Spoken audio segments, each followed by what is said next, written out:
I'm Dr. Joanne Tippett. I'm a senior lecturer here in the School of Environment, Education and Development. And I suppose I'm very lucky. My day job, my night job, my every job is imagining a sustainable future. Thinking how we can think differently about sustainability. How can we work together to imagine doing things differently? In my day job, it's in planning, in landscapes, in our urban environments. And how do we work together effectively to achieve that? So we developed the RoundView over the last 2.5 decades of thinking about exactly those questions. But the key thing the RoundView is a framework for sustainability thinking and learning. The way we think about things matters. If we think we're doomed, we're probably doomed. If we think that there's actually a possibility that we could change the way we do things and redesign things so we don't cause environmental problems in the first place, so we could actually learn from how this works as a system and redesign things so we are not doing that, we could probably do it. We could actually do that. That is the hope of the RoundView. So what we've been doing is developing a series of hands-on tools to teach the core principles behind the RoundView to as many people as possible. We've had such good feedback when people learn these core principles and then learn the 3 root causes of how we're causing those problems so that we can design the opposites and actually not do these in the first place. We've been working with the National Trust, with UNESCO, with biospheres, with the Carbon Landscape Project and a £3 million regeneration project to the landscape, with the RoundView as a frame, as a way of thinking into the future, thinking differently into the future. We've had such positive feedback that we've wanted to really scale up the learning, scale up the teaching. And we've been developing a series of 3-dimensional learning games that teach the principles through poetry, art, and play. And we've been very fortunate to have a British Academy Innovation Fellowship with the UK National Commission for UNESCO to start developing this idea, and in parallel an AHRC and ESRC, so that's Arts and Humanities Research Council and Economic Social Research Council Fellowship, working directly with Manchester City of Literature to work on this poetry and these games together. So Ivan Watterson is here from City of Literature. Thank you ever so much for coming along and working as a partner with us. We've got amazing panelists here, all of whom are poets and translators and thinkers about language. And I'll let you introduce yourself in just a moment. But the reason we're here together is to think about what we've been learning about language, poetry, and art. Without further ado, could I just ask the panelists to introduce yourselves? Hi everyone, I'm Jing. I did the translation into Chinese, simplified Chinese, and I will be reading my poetry today. And I'm doing my PhD. I'm almost finishing, so that's really good news for me. And that almost brings me tears as well. And so the language resources I have are English, Chinese, and I can speak a bit of German as well. That's it. Thank you. Oh, hi everyone. I'm Anjum Malik. I'm a poet and a scriptwriter and a senior lecturer at MMU in the writing school. And I'm also a city poet for City of Literature, multilingual, one of the multilingual city poets. So yeah, I've translated these poems into Urdu. I do speak a fair few of the South Asian languages. Hi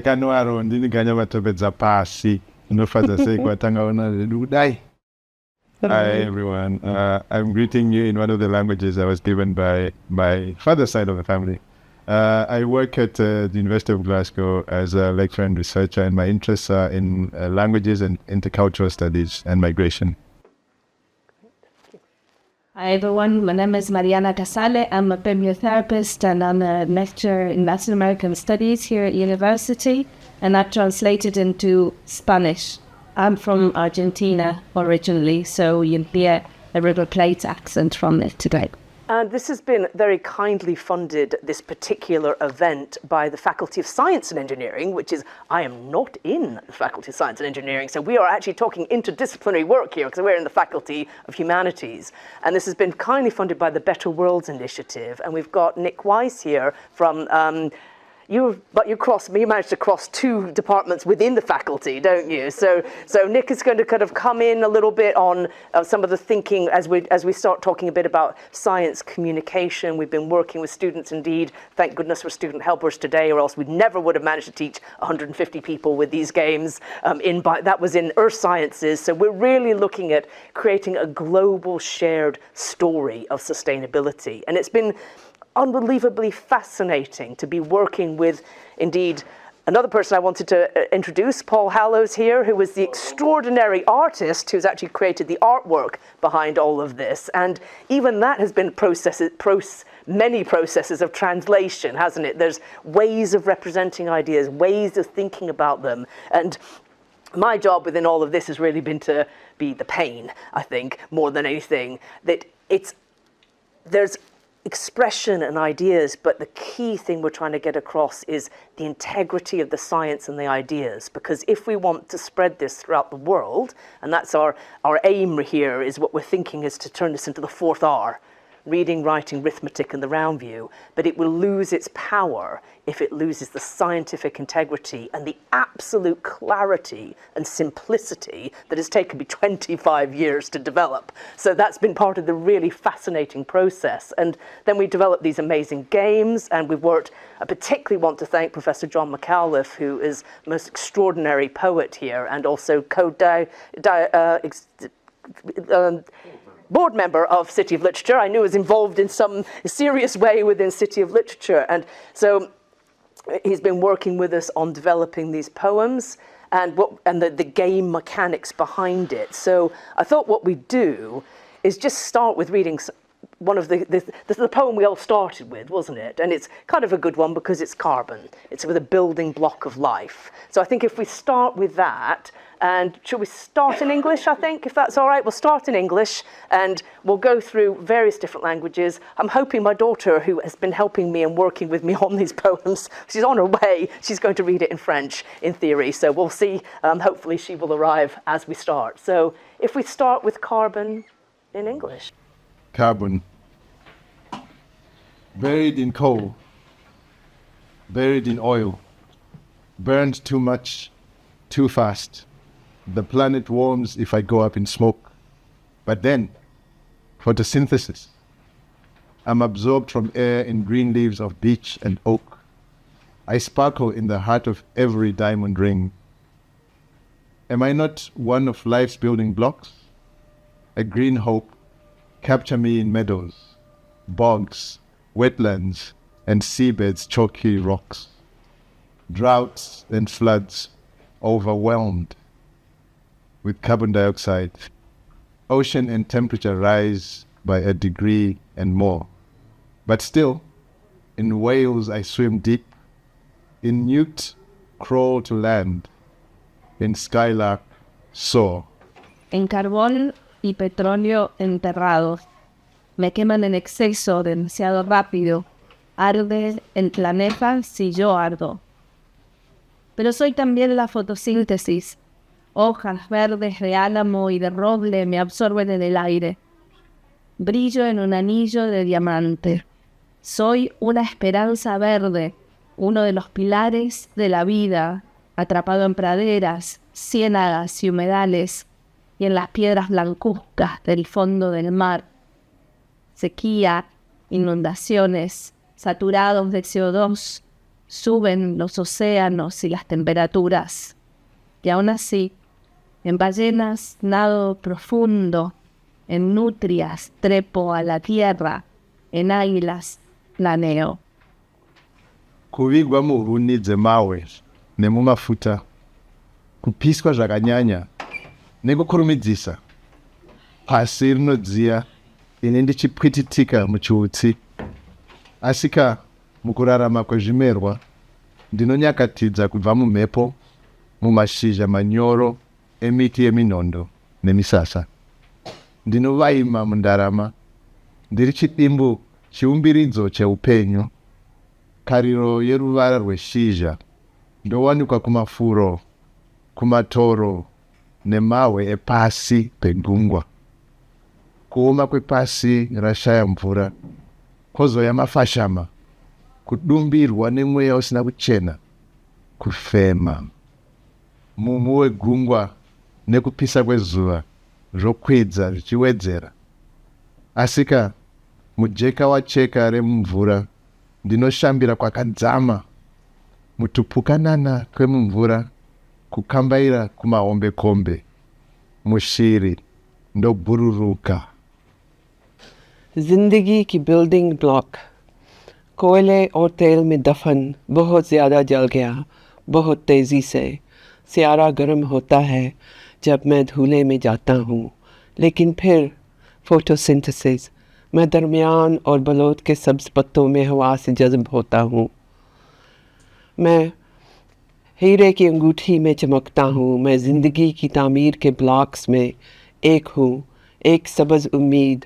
मुझे पकड़ती है घास के मैदानों, दलदलों, गीली ज़मीनों और समुंदरों फर्शों में से बाहरी समंदर और दर्जा हरारत में 1 डिग्री और ज़्यादा इजाफा, CO2, खुश्क साली, फिर सैलाब, लेकिन फिर भी मछलियों के गहराई, तैर, कीड़ों के रेंगना, परिंदों की आसमानी परवाज़, बुलंद में मैं हूँ।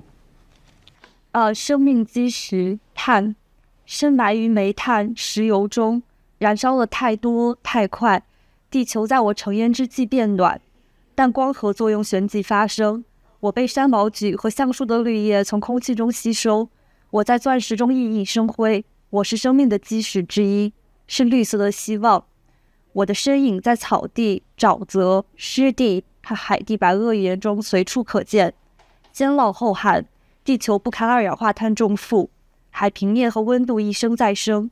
尽管如此，我仍在鲸鱼中深潜，蝾螈中登岸，云雀中翱翔。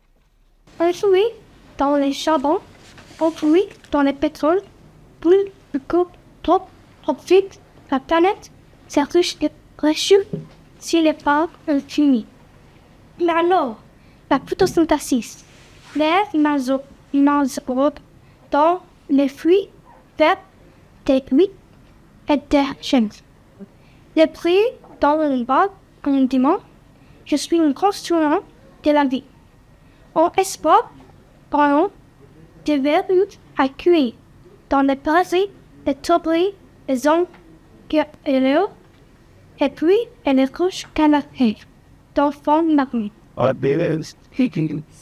Cette terre, puis entendons, se met de CO2, de ocean les températures augmentent d'un degré ou plus. Malgré tout, je continuais à nager au fond des baleines, dans le triton qui rend se terre dans l'Atlantique qui s'envole. Now that was written, translated into French by a poet who unfortunately isn't with us because he's in Haiti, which is a long way, and the funding that we had didn't quite cover that. But Bertoni Luis is a fabulous poet from Haiti, and he has translated these poems, and it's been it's been an extraordinary experience working with such talented people and looking at the poetry. One thing I'd like to read in English, the transliteration back from another poet who couldn't be with us this evening because of timetable clashes, but Ali Al-Jamri and Zainab Al-Mahdi have translated these poems into Arabic for us. Now, I am not going to try and read this in Arabic because that would not work very well, but it's fascinating how when this particular poem, Carbon, is the one that probably changed the most in Arabic and the most for all of us in a way, I think. So I think we'll look at the dynamics of this in a moment. But this is after Ali had worked on it, and we've got this new poem in Arabic. This is what he translated it back into English. I am buried under the earth with coal and oil. Am I not a building block of life and its beauty? I shine in every diamond ring. They excavate me from my place, burn me up greatly, and my smoke heats the planet up greatly. A moment, don't get anxious, for hope is green in colour. It's found in the waves and the marshes, in every forest. Green leaves absorb me from the air, and by photosynthesis, life is renewed, and my role in it is renewed too. Despite the warnings of the planet submerged in carbon dioxide and drought and flood, I swim the sea in the whale's stomach. I crawl the riverbank with salamander feet. I fly on the wings of the skylark. أنا مدفون تحت الأرض مع الجسم والنقط. ألست لبنة الحياة وجمالها؟ أتألق في كل خاتم الماس. يستخرجوني من مكاني كثرا ما يحرقوني، ودخاني يسكن الكوكب كثيرا. لحظة، لا تقلق، فالأمل أخضر اللون، يظهر في الأمواج والأحواز. في كل غابة تمتضي الأوراق الخضراء من الجو، وفي التركيب الضوئي تتجدد الحياة وتجدد دوري فيها. رغم تنبؤات الكوكب المغمور بثاني أكسيد الكربون والقحط والطوفان، أسبح البحر في بطن الحوت، أزحف ضفرة النهر بأقدام السمندر، أطير بأشنحة القبرة. So the game dynamics here are match the letter to the word, to the picture. What word does it spell? And when that comes together, you get a poem. So we've got almost the rhyming couplets of the poem come together, and they match and make a sentence and make rhyming couplets. And just even looking at the game dynamics here has been extraordinary when you start to think, how does that work when you translate it? Okay, so obviously one level that's a bit of that we still haven't quite cracked, to be perfectly honest, is, well, in Spanish this has an extra letter, in Arabic it's only 4 letters, and how does that work, and how do we manage the sort of English? We've had lots of discussions about where we might want to make it bilingual or monolingual, and how we might use this in language teaching as well as in thinking about teaching literature. So this is partly why we started with this one, and I think it might be interesting just to reflect on some of what we already even found out from this. Another poet who can't be here is Rody Gorman, and he's on the Isle of Skye, a little bit beyond our budget to get him here, but I'm sure they would love to be here if they could. And the first thing he said was, in Scottish Gaelic, rhyming couplets really aren't a thing. It's like you can't, that's not how we would write poetry in Gaelic. So part of the game dynamics here we've had to sort of think about, and then there's been all sorts of interesting questions around, for instance, Ali, or the Arabic, this was originally buried in coal, burnt too fast. And he said, well, coal doesn't mean anything in Bahrain, where he is thinking, and I thought, oh, that's so obvious. It should be buried in coal, buried in oil. But I hadn't seen it until I showed it to somebody from a different culture. And they said, well, for me, coal, there's Wigan, we're standing on coal. And this has now made it so much more international and modern, really, because let's face it, coal's on its way out, thank goodness. And then, Tawana, you said that I had it buried in coal and oil. Bit dull, wasn't it? So could we not have buried in coal, buried in oil, burned too fast? So that sort of rhythm and the alliteration. But it's been fascinating playing with this. And even Mariana, one of the key things that you helped me with was you said, in Spanish it would sound so much better, instead of the planet warms as I go up in smoke, to be the planet warms if I go up in smoke. And again, I thought, well, that's just a better poem, and it's a better way of expressing what we're trying to teach. So this process has helped refine and improve this, but we've still got some tricky bits, haven't we? Like the newt, you'll notice we've had salamander, did anybody pick it up in Spanish, what it's ended up not being? So we had this fascinating, we ended up talking with a friend and colleague of mine in Spain on Zoom, didn't we? And she'd played these games and she wants to use them in her teaching. And her name is Elisa del Castillo Ruiz, and we were just talking about, well, what animal can we use, and what is it you're trying to get across here? And it was the idea, it was an animal that brings the carbon from water onto land and back into the water. So it wasn't so much the newtiness of the newt, although originally, I have to admit, that great crested newt came up because we were doing this in the Carbon Landscape Project, and one of the projects in the Carbon Landscape Project is Newtopia, which is linking up a bunch of ponds in former brickworks to make a good habitat for great crested newts. But really in the poem, it's the role of still in whales I swim deep, in newt I crawl to land, this idea that carbon is part of us, it's part of our life, it's part of our flow of nutrients through water, soil and air. So what's the problem? It's getting across this idea the problem is overwhelm. So a nutria it's more like an otter, isn't it? An otter. So that's just something that goes in and out of land, was rather lovely. So I think that's been, and then the other animal that really brought up a huge amount of discussion in the translation, I think Tuana's going to know which one I'm thinking here, it's the whale, the humpback whale. So do you want to say a little bit about humpback whale and how you started thinking about that? So I guess the biggest fish we have there, maybe tiger fish or something. So I thought how to represent that. So the whale disappeared and the depth remained. So the fact of going deep in the ocean is the idea that remains. So the whale had to disappear because I couldn't find something close enough as a fish to represent that. So those are some of the things that happen when you're doing the translation work.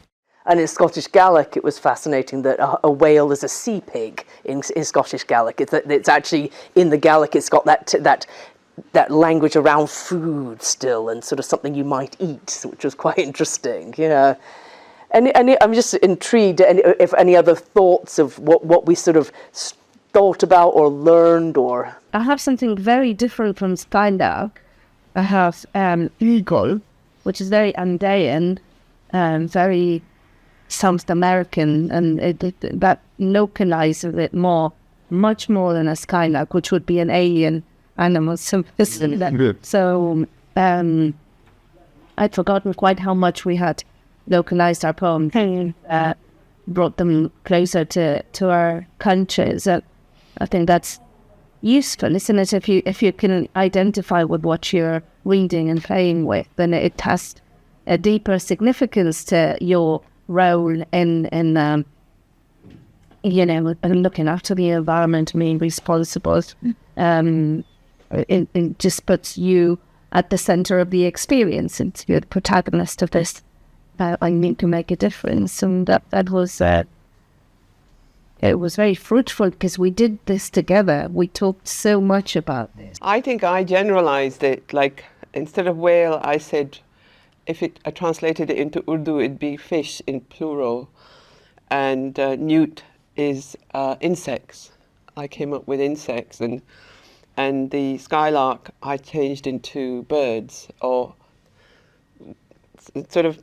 I think translating it would be things which fly, because I was thinking with Urdu, it can't be localized because South Asians are not like the diaspora.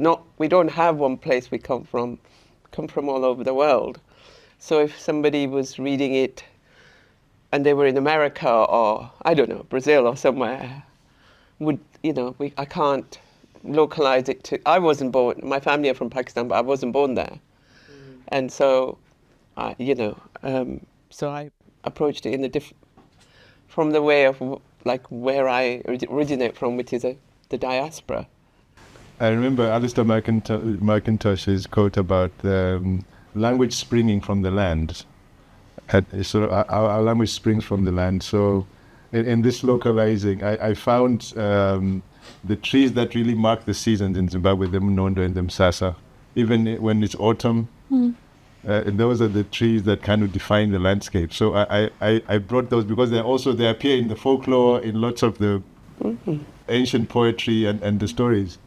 So I borrowed those because they do something about locating the language. If somebody is speaks one of the 16 languages in Zimbabwe, they recognize those names. So it's part of this localization.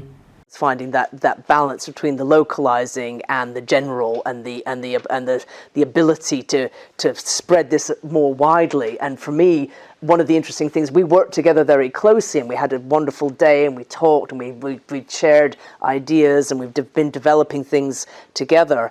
And part of that was incredibly important for maintaining the scientific integrity behind the ideas and the sort of the questions like, well, what is it you were trying to get across with newt? It isn't the newt, it's the idea of crawling to land. But how are we going to do this as we start translating this into more languages is one of the things that's on my mind, and there's a really interesting tension as well between that sort of where it's almost like I need to see it, or we need to see it back in English just to know what is being said to make sure that it is okay in terms of teaching the scientific concepts. And I think that's where this has been different from many translation projects, where we're trying to keep something around the poetic form and beauty, but in a way that makes sense in that language, but keeping the scientific integrity has been really quite interesting. With some other really interesting challenges, I mean, I remember, Jane, when you did your very first one, you said, well, I've translated it, but it doesn't sound good. It's like if you just translate it directly, because we've got here your first attempt and your second attempt, haven't you? Well, and when you asked me, is it okay if I try again to write it in a more poetic way that would work with the language? And so I think that was been really fascinating.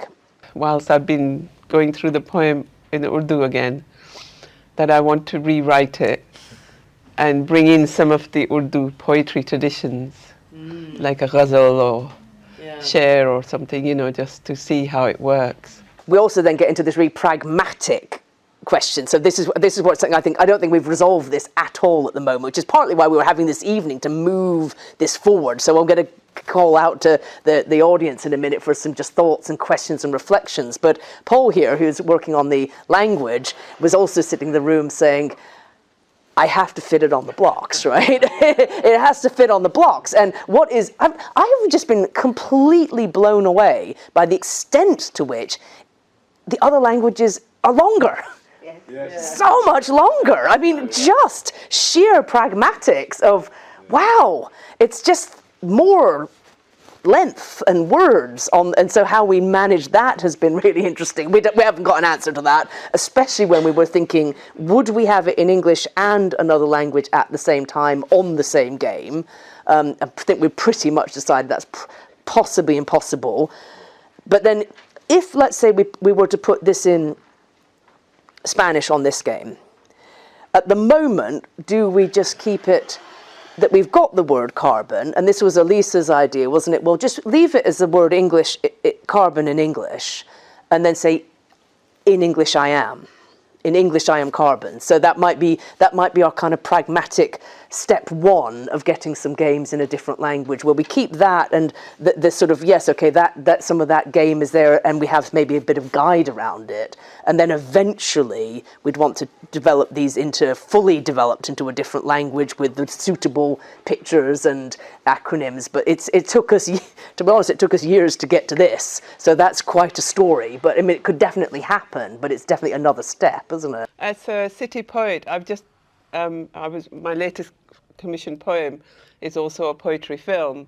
And so Ricardo, who's filmed it, was putting subtitles in English. And I was like, well, the subtitles have to be just like the poem is written, And then in Urdu, it has to also be right, the way I want it laid out. And how are we going to do that? And he sent me these, I just shared with Paul, he sent me these squares. And he said, this is where you need to fit them in. When I do subtitles, this is how we do it. And I mean, when I first saw them, I was like, oh my God. But I really enjoyed putting the English in there. And I'm working on the Urdu at the moment. It's taking me a bit of time. But I wished I'd been given those up front. So that might be a way for us to work on, because then somehow I think I would love to try that, where I know what my restraints are, like these boxes, like where it's got to, the other side, where the words have got to fit. And then I can sort of, it's a nice challenge. I love challenges like that. I'm such a nerd. So I would go, okay, and now I've got to make it work in English and in Urdu. and then, you know, like it's got to work as a poem, it's got to do all those things. It's a great thing to have to do. So maybe you could do that. We had this conversation around, there's so many things we're trying to honor here. We're trying to honor the science first of all, because that's the important thing. And then as linguist translators, as poets, we have to step back from the purity of those forms. Because if we try to serve all those forms in their pure sense, we can never really make this. So we need to embrace the messiness of things and the opaqueness of things as well.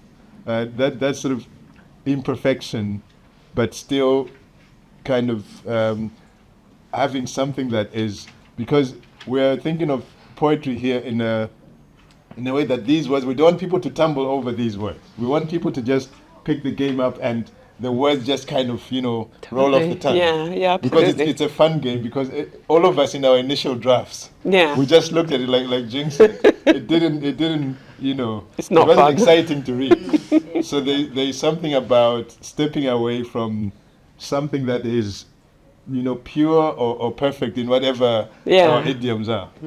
And also, for example, Spanish words are a lot longer and you need more words, but also it affects the vision focus. So if you have an important word in English, maybe it's at the back, and in Spanish it's in the middle. So that is also going to affect the design. These poems might be a fabulous resource for teaching languages, for teaching about literature and engaging people in sustainability in multiple ways. And certainly, I've just been doing interviews through some Faculty of Humanities funding, as well as the fellowship working with the City of Literature. We've been able to get a set of all of these resources into each borough apart from Tameside, almost every borough in Greater Manchester, into the libraries, with the idea of saying, could these become a resource in libraries for school visits, for community groups, for homeschooling, for potentially to be loaned to schools, because any one school probably can't afford a set of these resources and doesn't need them all year, but a library is a fabulous resource for that.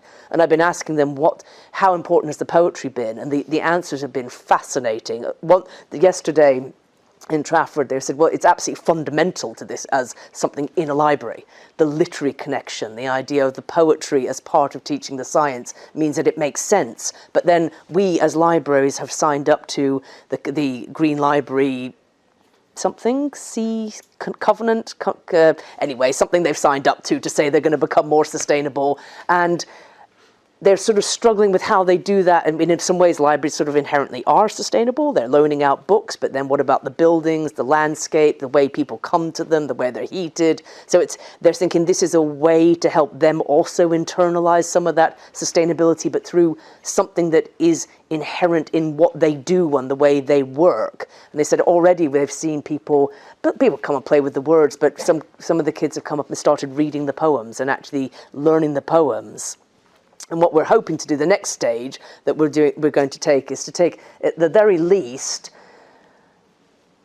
nice A3 coloured booklets in sort of the whole set of all of this translated, and the information the RoundView is and what this is about into each of the languages we've been working on, with each of the poems in each language set against the pictures, so that in a library, at the moment we might have just the English version, but then you could get the book out and look at it in Mandarin, look at it in Urdu. And I think this is so exciting. So we were on a stall once, and I got out your translation in Mandarin, and this young mother's face just lit up when she saw it in her own language, and then she started to talk to her kid, and it went from sort of, well, that's nice, to this amazing engagement, and this is the word in Mandarin. And we're at the same stall, we were hearing somebody saying, well, in Farsi, photosynthesis is this, and it just brings up so many opportunities for intercultural and intergenerational dialogue, I think, as well. So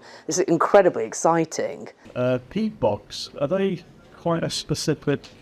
How was that as a translatable idea? That might be quite a specific one. I mean, it's so important here, and we're living near a fragment. So that is part of it. You know, these originally came from when I was working in the carbon landscape. That was sort of where. So there is a bit of internal sort of and that's an interesting question, actually. Yeah. I was just realizing, I wondered why I had chosen this particular word. I chose humedales, which is a very particular ecosystem from Argentina that's at serious risks at the moment. And there are some very dodgy interests trying to, interfere with them in a way that's going to affect the environment very, very negatively. And I realized that, you bring so much more into your translation from about what matters. But then, so that's a very local word. But then I put together with it cienagas, which is a much more general word and much more, as you say, more universal, I suppose. Yeah, The language. I'm intrigued by that if I'm thinking about this now. When you said, instead of skylark, you just sort of said birds. That concept of things that fly, things with wings. I'm contemplating that now a bit of how maybe even some of what we're doing. I'm really torn between the particular and the general, and it probably isn't an either or. Perhaps it's, but I guess we've got some very universal principles we're trying to teach, but then it's like you can teach it through very specific localized stories. So I think that we've been including both localized and generalizable items, and I realized from rereading the poem and hearing what you were saying before, Anjan, it's I'm quite in awe of this process that we've worked through together, because it's been a little while since we've seen the poems and each other. And, it's all decanted, and now I realize how fruitful it was together, because things like these, the particular and the local and I mean, I've done languages and translations for a long time now as a writer, but it was super special. The whole project is so unique and so exciting. And then to work with all these incredible people and yourself with this idea of science, all those things are incredible. It's a fantastic project, for you to come up with. It's also working now. Before it's,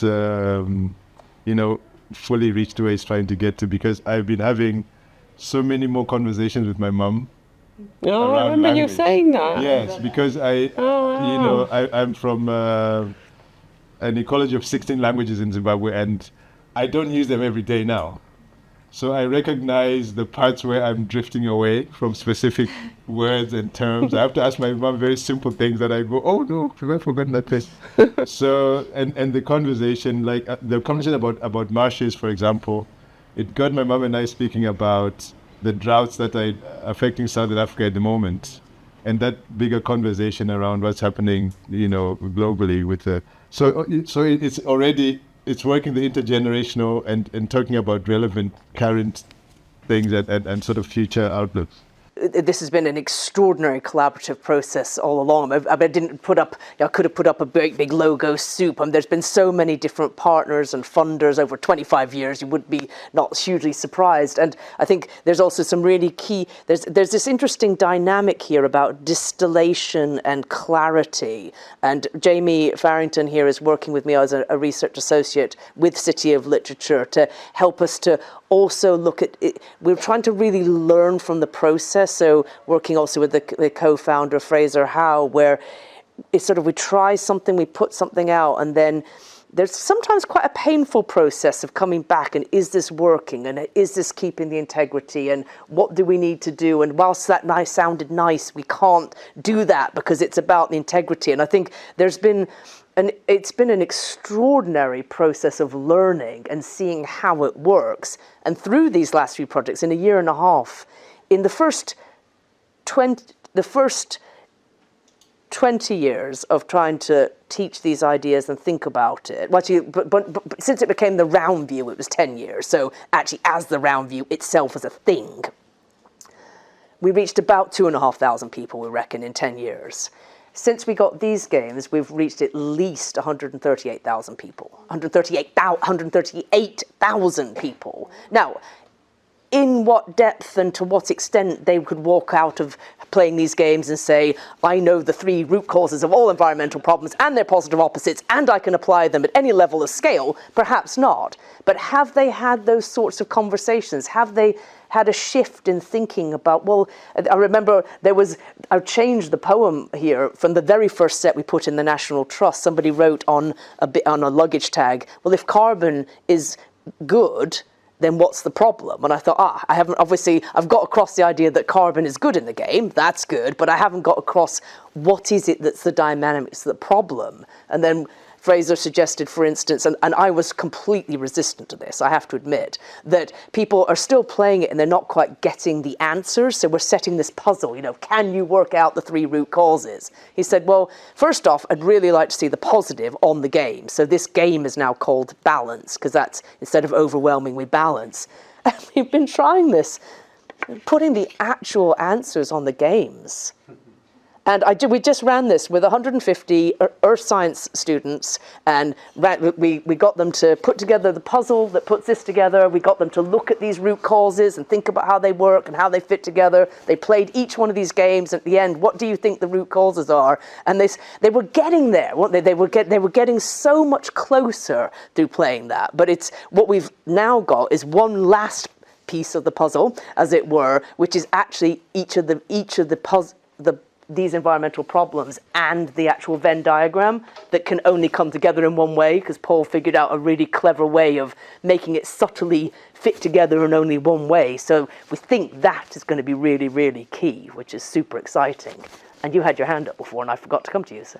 I wonder if you had considered that if you have to, for pragmatic reasons, put things with carbon in the Spanish ones, what if you included just a singular word for some of the other languages that would kind of create a sense of connection. Like if you had, instead of putting newt, you put nutrias, and then kids, whoever's looking it up, have to think of the connection between newts and otters.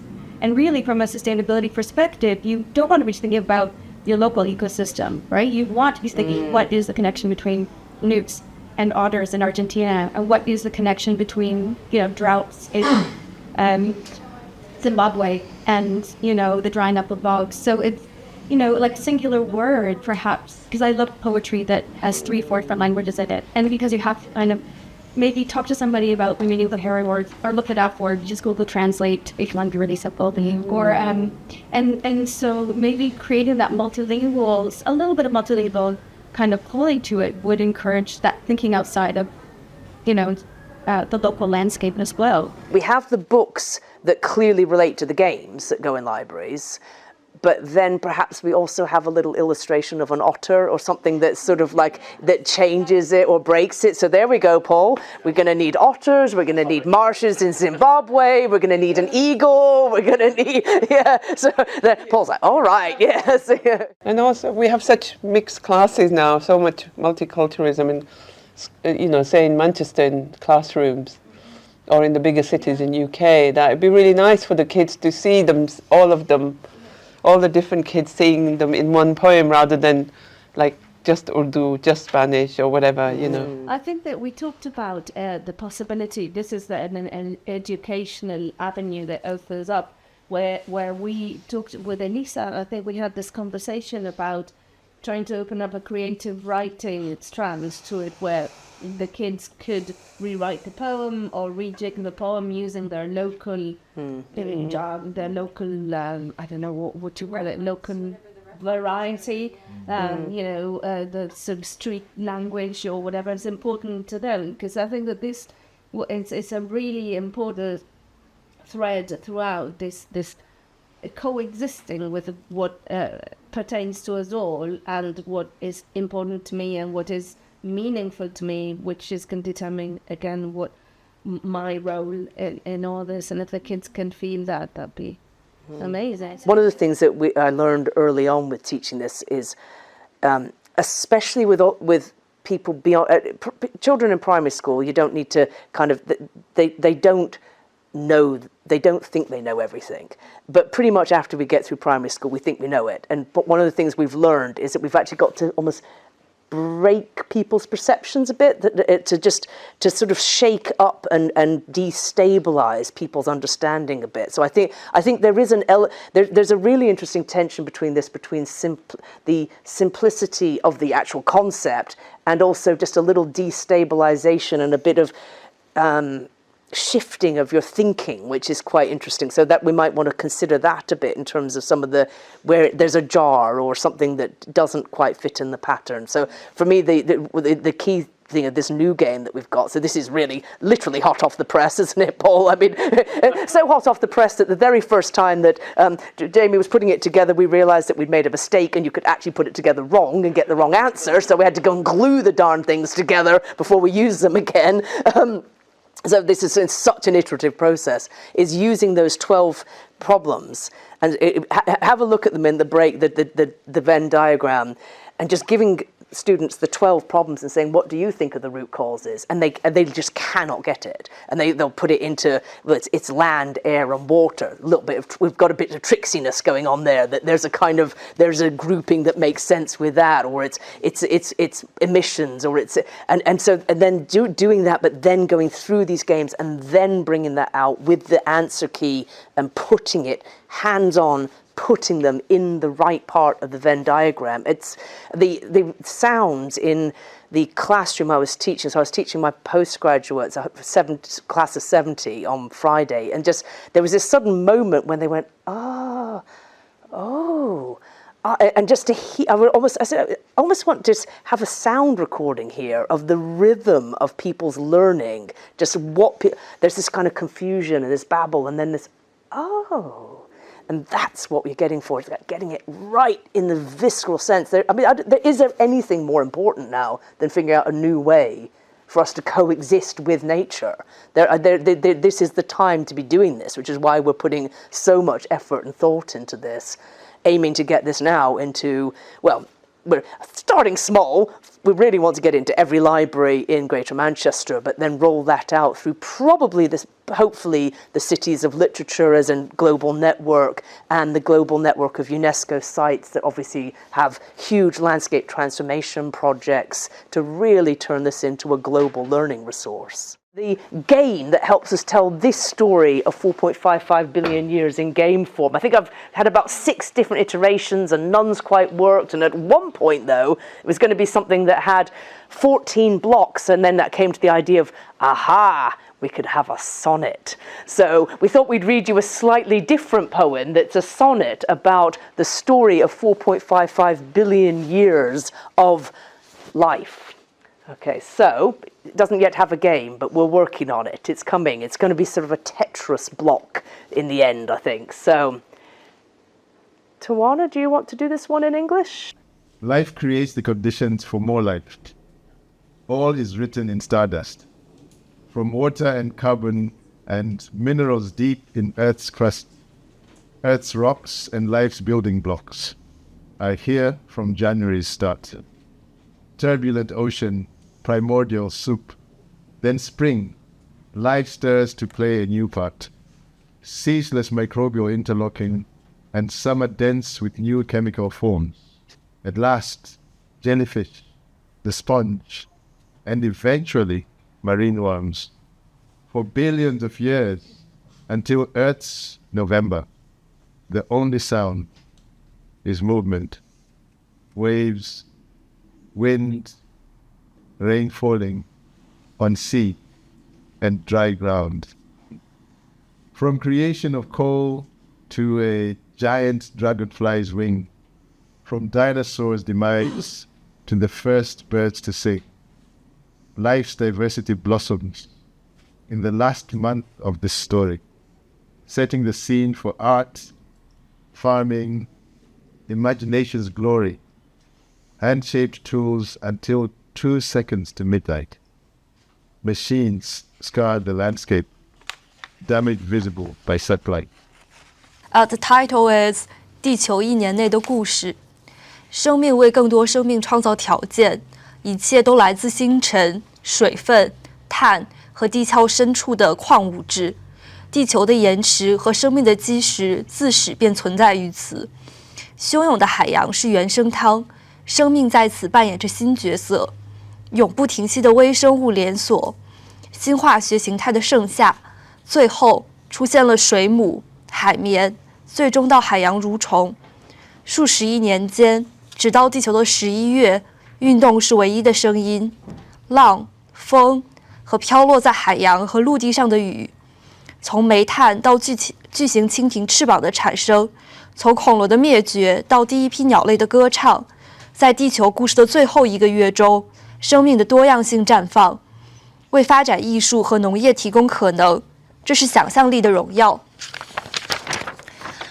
手型工具被使用到午夜前的2秒，机器给地球景观留下伤痕，这种破坏通过卫星可见。The title is ज़मीन की कहानी एक साल में। जिंदगी मज़ीद जिंदगी के हालात पैदा करती है, सब कुछ सितारों की मिट्टी से। पानी और कार्बन और ज़िंदगी के ब्लॉक्स यहाँ पहले से। ज़मीन की चट्टानें और ज़िंदगी की इमारतें शुरू से यहाँ मौजूद हैं। हंगामा ख़ैज़ समुंदर एक इब्तदाई सूप, जहाँ ज़िंदगी एक नया हिस्सा अदा करती है। मुसलसल माइक्रोबेल इंटरलॉकिंग नई कमाई शक्लों का एक आली मौसम गर्मा। आखिरकार जेलीफिश स्पंज और आखिरकार समुंदरी कीड़े।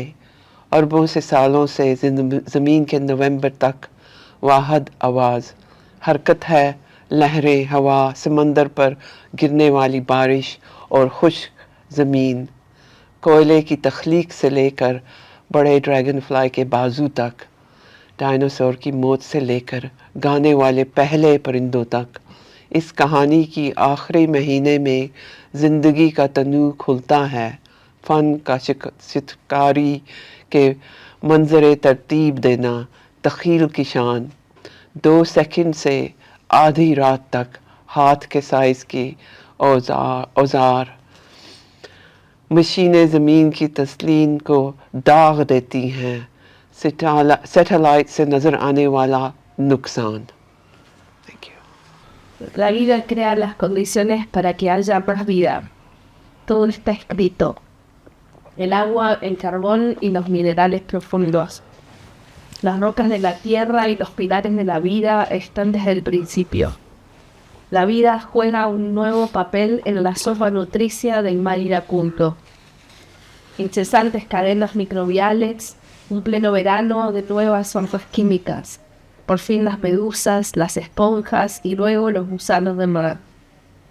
Por miles de millones de años, hasta el noviembre de la Tierra, el único sonido es movimiento.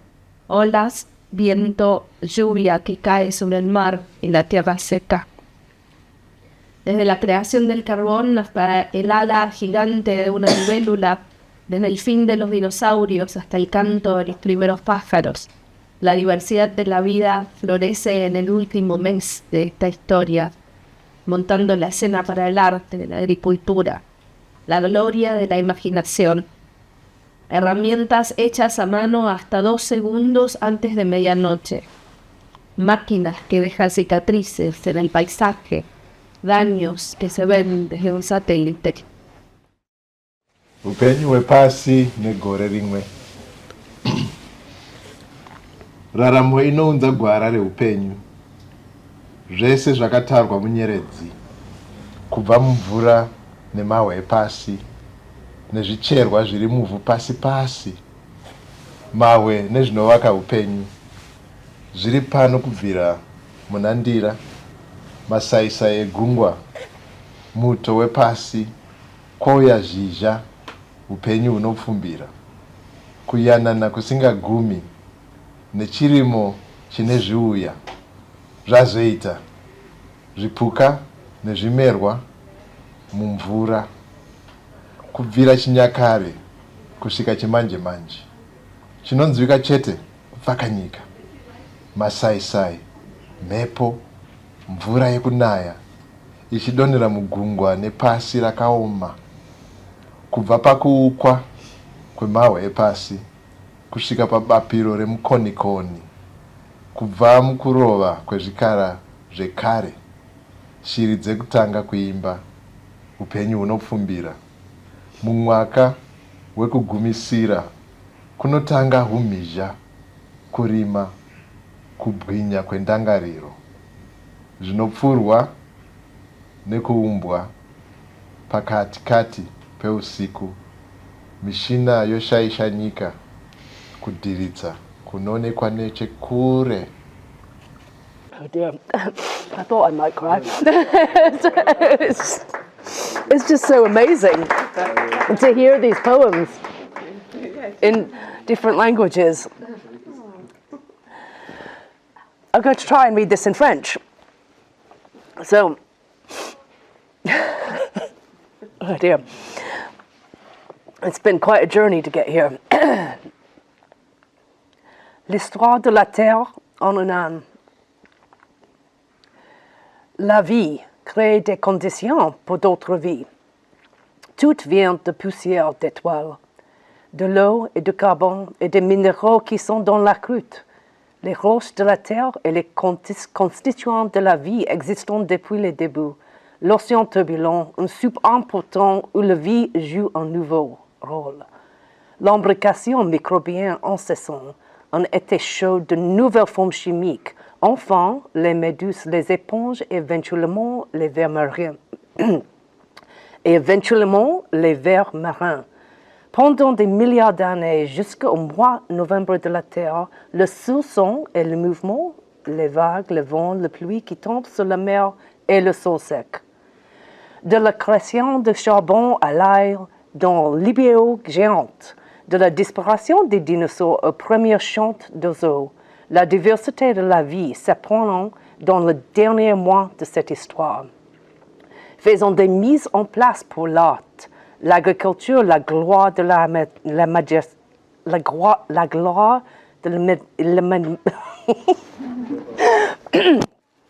gloire de l'imagination, des utiles façonnés à la main jusqu'à minuit, moins de secondes, les voitures marquant le paysage, les dégâts visibles par satellite.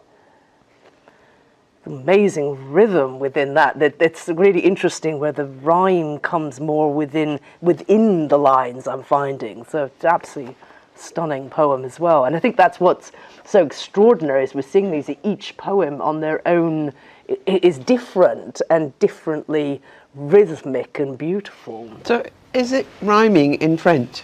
It doesn't, not at the end, no, but he's managed to get a kind of rhyming within the lines more so. Yeah, so The poem doesn't. No. The original poem doesn't rhyme. No, the original poem does rhyme. Yeah, the original poem has. Yeah, It does. Yeah. The other piece that we were looking at, which I think is still interesting, is perhaps to look at spell. So I've got a version in Scottish Gaelic, and I'm definitely not going to read this out in Scottish Gaelic.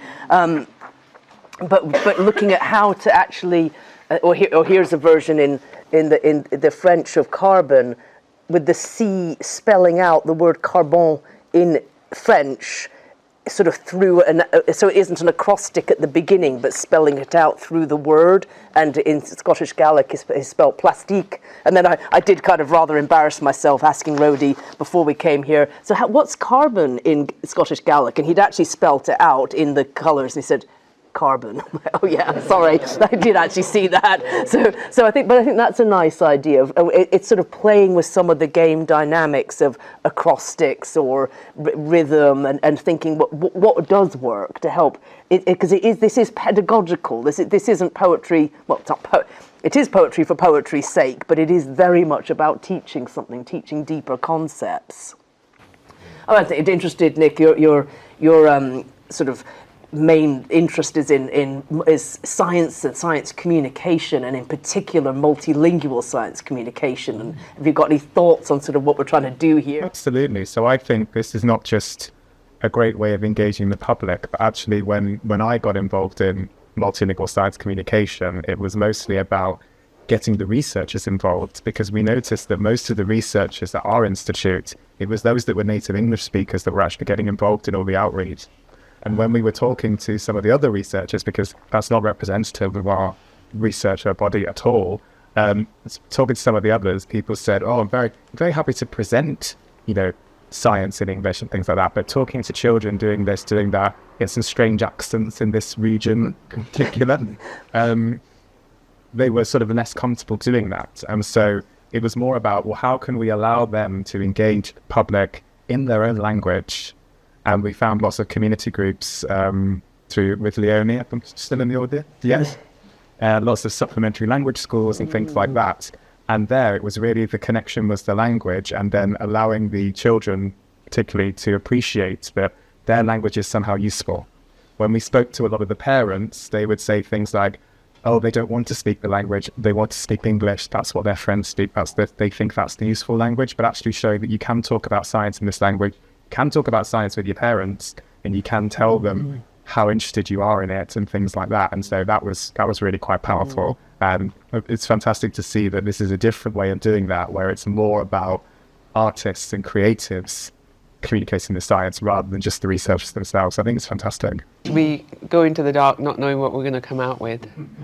It's the same as scientists. And then you suddenly come up with a poem or prove what you were trying to do as a scientist. I have a very close friend who's a scientist, and I remember we met a long time ago when we were kind of starting out and discovering with each other how similar it was, even though it's not supposed to be, and it's supposed to be quite opposite. I just wanted to share a story from a project we were working in 2014 to 2017.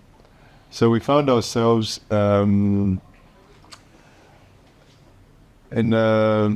working with a group of young people who had at least 11 languages between them. And the researchers had more languages between us. And so we ended up with more than 20 languages in the room. And so we had so many questions. We were trying to do research multilingually. This was the task of the project. And so we recognized that there was so much learning, but one of the stories I wanted to share was we realized that because we had so many constraints, time, pressure, all of that. So we would go into the room and say, we're going to do X and all of that. And then on the third day, we realized that we're not working multilingually at all. Because when things got slow, we wanted to grab the situation and move with it. So we gave ourselves a rule. We said English last. English last. And it was very painful for us as we sat there and heard these multiple translations going around the room as we were waiting to finally understand what is going on.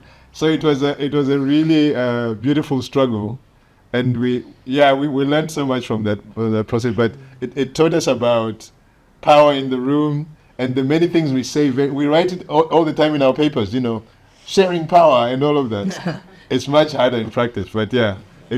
And what we thought was taking longer wasn't taking longer at all. It was a much enriched process. That's what we found in the end. So yeah, I really hear that about people sort of having these notions about resisting where the languages can come in or not come in. Just a quick one. When I first started out as a poet, which was a while ago now, I used to write in Urdu and in English, but not necessarily a poem in both languages. And when I was asked to I did a lot of performances, and I was mainly being invited to mainly English-speaking audiences, and I would read my Urdu poems and refuse to translate them as a show of resistance and say, now you can understand what it's like when people can't understand it. I was like, just proving a point, and amazingly people would ask me back, and they didn't know what I was saying, but nobody knew, and I refused to discuss it. Now I'm a lot more relaxed, but I even translate the same poem into different languages. But it was like a political stance I had to take to begin with, and yeah, it is amazing how people do embrace it, don't they? And what it brings about, because people listen to your language, but they don't know what they're listening to, but they still get some kind of pleasure and experience out of it. This particular little tiny project, we are talking just a mini project here, was first off just to see how it would work, how it might work, what are the questions, what do we start to learn, but then also there's a real question here still with the translation and then the scientific integrity and the process around that, and the process in a way of, it's not exactly power, but it is around power dynamic, the clarity of the language, like what's the decision making? If you say, well, actually, I'd like. I remember, I think it was you, Andrew, when it said, when it comes down to it, whose voice gets heard? And my answer was, it's got to be the RoundView's voice, and obviously that ends up in one dynamic, sort of put through a particular few people who think they know the RoundView the best. Myself and Fraser, basically, and a kind of governance structure to say, well, if there's a real discussion, it's got to go down on the side of the scientific integrity, and the communicative clarity, but absolutely, that's the plan, and we're aiming for it. And so the next stage is it's almost proof of principle, getting out there to get some funding, but it's not just money; it's the process in line. So we're sort of working on what's the licensing and the IP to make it so that we do celebrate and say, these are the wonderful people we're working with, here's how you can find out more about them, but the RoundView gets to keep developing and moving that forward and sort of holds the canon of the resource as one set of clear set of communications. So absolutely, and talking to the libraries, can we please have it in Gujarati, Hindi, Ukrainian, Polish, Russian, because a lot of people fleeing Russia. We've got 200, Albanian, that came up yesterday. We've got 200 languages in Manchester. 200 languages in Manchester, yeah. Part of this conversation was also, we discussed, we haven't brought it up yet, but we talked about the potential for the digital. In terms of the material of the game, it is limited to the blocks that we have, but we discussed the potential of having, maybe you can scan a code and you can get a digital resource which will allow to have, as many languages. There are almost 7,000 languages in the world. So that is exactly it. We're actually sort of building that right in so that you could, and these recordings will go up on that as well. So that's exactly. But then it's that growing resource. So we want to invite people in, but we can't just say, do it, and we don't even know what the poem is before it would go on the website. So it's almost like there's got to be an element of quality, integrity, insurance before it goes on the website, or else, I don't know what we'd be saying. I mean, that's part of what we've got to be really careful of. But I think this could be a dynamic, rich, amazing process. So part of what I'm going to be doing is, when I've got some time, reflecting on this and thinking about it as a process and trying to. We made a spreadsheet, which I don't think any of you looked at, did you? Because I come up with this real protocol on a spreadsheet and which are the key ideas and why we're trying to do it, but it's so dull and so boring that no poets are going to look at it. So that's don't know what to do. I'm not quite sure what's next, really. My spreadsheet didn't work, so I'm going to have to think of what else we do for the protocol. But maybe this is something, I guess, if people are particularly interested in this is kind of some of the next stages of looking at how we take this forward. For us who are doing the translation, because we're going to end up in the weeds of accuracy. Because when we started, I think we all had the same feeling. We felt the anxiety of the languages we are representing. Yes. Because speakers of these languages are going to appear and say, what are you talking about? Where did you get that from? So they're always there in my head. Yeah, we just have to take the courage of saying, this is the version that we have made, and that's it. We can discuss it elsewhere, but yeah. So there's also that on the table too. But don't you think that it's a process we've been going through? When we came together first, when you first asked me, I just couldn't understand what it was. And it took me a while. And I think then when we came together, and even today, we've just been saying to each other, I want to rewrite the poem now. Because I've found another level of understanding, and looking at the poems, you just think. So it's been a really interesting and exciting process, hasn't it? Yeah. For all of us. We're still learning. For me, writing these poems in the original, because the way it's usually worked is I've written the original draft, and then John McAuliffe's made it into a good poem, a better poem, but the dialogue we've had with John, what about this, what about that, and then we were sitting, we need a rhyme with forms, but we needed something that was, we needed something that was actually, so first recognisable animal in summer, and then eventually marine worms, and Jamie had to look it up, we had to actually, and every single one of these dates, I've got academic references going into paleoecology, which is not my field, just to make sure it's as good as I can get it, as right as I can get it. So that sort of, but I need an academic reference to make sure that marine worms were around in November, in that side of it. Just from an illustrator's point of view, that's also really hard. Marine worms. Jericho, does it have thatched roofs or stone roofs? Was a question.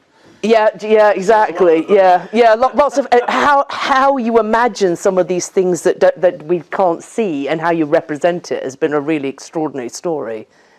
Yeah, well, it is actually 6 o'clock.